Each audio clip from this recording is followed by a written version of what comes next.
Welcome to Sheriff and Vibe, the place for travel tips, news, deals, entertainment, and fun.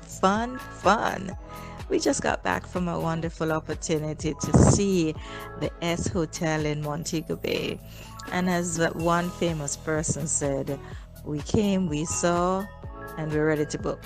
Okay, we've not yet conquered it because to conquer it will mean that we need to immerse ourselves into all that is the S Hotel. But one of the most charming spots on the property is the Sky Pool.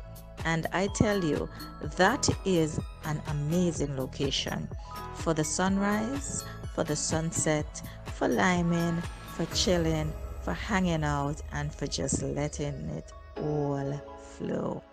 So I would start at the top of the property and work my way down.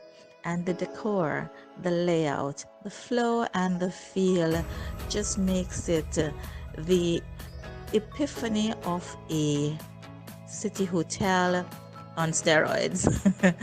It is really en vogue, really the place you want to go.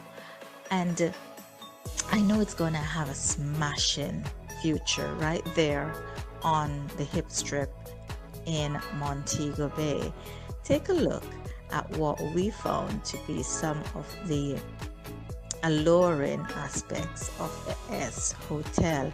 And don't forget to make that booking. You need to call us now at Share Fantastic Travels and Resorts Limited because we're all about the fun.